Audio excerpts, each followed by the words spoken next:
ആരായിരിക്കും ക്രിസ്തുവിന് ആദ്യം സാക്ഷ്യം നൽകിയത്? ഈശോ മിശിഹായ്ക്ക് സ്തുതിയായിരിക്കട്ടെ.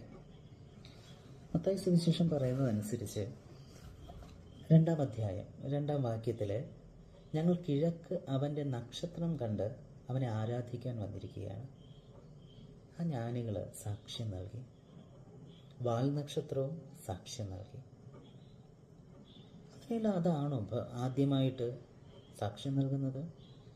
ഉൽപ്പത്തി പുസ്തകം 1-ാം അധ്യായം 3-ാം വാക്യത്തിൽ ഇപ്രകാരം വായിച്ചു കേൾക്കും: ദൈവം അരുൾ ചെയ്തു, വെളിച്ചമുണ്ടാകട്ടെ, വെളിച്ചമുണ്ടായി. അങ്ങനെയെങ്കിൽ ദൈവമാണ് തൻ്റെ പുത്രന് ആദ്യമായിട്ട് സാക്ഷ്യം നൽകുന്നത്. അന്ന് പ്രകാശം ലോകത്തിന്, പിന്നീട് മനുഷ്യൻ്റെ രക്ഷയുടെ പ്രകാശമായിട്ട് യേശു തന്നെയും സാക്ഷ്യം നൽകുന്നതായിട്ട് കാണുവാൻ സാധിക്കും. യോഹന്നാൻ്റെ സുവിശേഷം 8-ാം അധ്യായം 12-ാം വാക്യത്തിൽ, ഞാൻ ലോകത്തിൻ്റെ പ്രകാശമാണ് എന്ന് ഈശോനാഥൻ തന്നെ പറയുന്നുണ്ട്. അങ്ങനെയെങ്കിൽ നിങ്ങൾ ക്രിസ്തുവിന് സാക്ഷ്യം നൽകുമോ? Praise God. എൻ്റെ പേര് രാജേഷ്, വൈഫ് അഞ്ജന. നമുക്ക് 2 മക്കളാണുള്ളത്.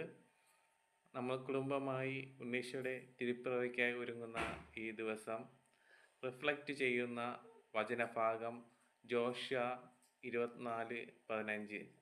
ഞാനും എൻ്റെ കുടുംബവും കർത്താവിനെ സേവിക്കും. നമ്മുടെ കുടുംബങ്ങൾ ക്രിസ്തുവിന് സാക്ഷ്യം വഹിക്കുന്ന കുടുംബങ്ങളായി രൂപാന്തരപ്പെടുത്തണമെന്ന് പ്രാർത്ഥിക്കാം. വീട്ടിൽ സ്റ്റാർ തൂക്കണം.